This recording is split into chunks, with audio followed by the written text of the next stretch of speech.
This right here, Everett. Today we're going to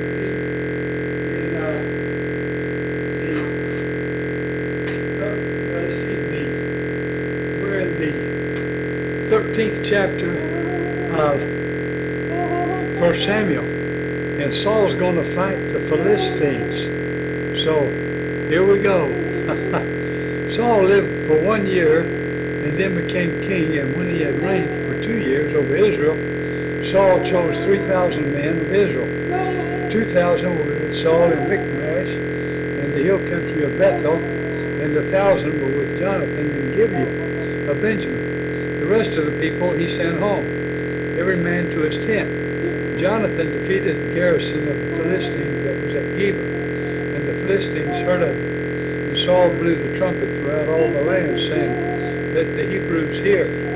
And all Israel heard it, and said that Saul had defeated the garrisons of the Philistines, and also that Israel had become a stench to the Philistines. And the people were called out to join Saul at Gilgal. And the Philistines mustered to fight with Israel 30,000 chariots and 6,000 horsemen, and troops like the sand on the seashore in multitude. They came up and encamped at Michmash, to the east of Bethaven. When the men of Israel saw that they were in trouble, for the people were hard pressed, the people hid themselves in caves and in holes and in rocks and in tombs and in cisterns. And some Hebrews crossed the fords of the Jordan to the land of Gad and Gilead. Saul was still at Gilgal, and all the people following him trembled. Saul's unlawful sacrifice. He waited 7 days, the time appointed by Samuel, but Samuel did not come to Gilgal. People were scattering from him. So Saul said, "Bring the burnt offering here to me, and the peace offerings." Then he offered the burnt offerings. As soon as he had finished offering the burnt offering, behold, Samuel came. And Saul went out to meet him and greet him. Samuel said, "What have you done?" And Saul said, "When I saw that the people were scattering from me, and that you did not come within the days appointed, and that the Philistines had mustered at Michmash, I said, now the Philistines will come down against me at Gilgal, and I have not sought the favor of the Lord. So I forced myself and offered the burnt offering." Then Samuel said to Saul, "You have done foolishly. You have not kept the command of the Lord your God, with which he commanded you. For then the Lord would have established your kingdom over Israel forever. But now your kingdom shall not continue. The Lord has sought out a man after his own heart, and the Lord has commanded him to be prince over his people. Because you have not kept what the Lord commanded you." And Samuel arose and went up from Gilgal. The rest of the people went up after Saul to meet the army.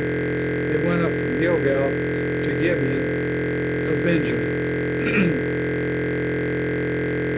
And Saul numbered the people who were present with him, about 600 men.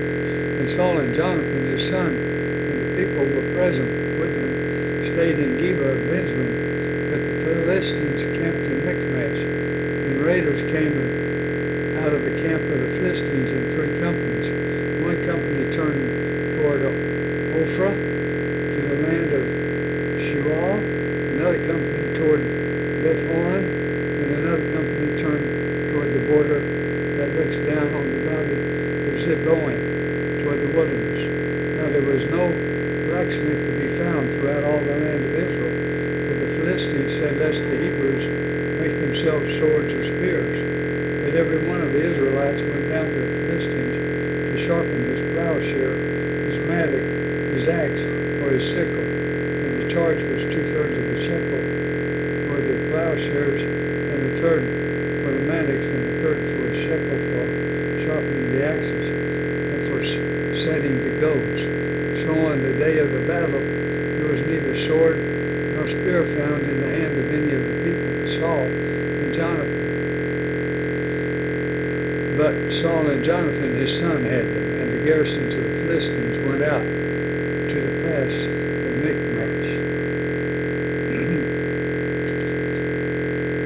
It's not like they're in a lot of trouble there.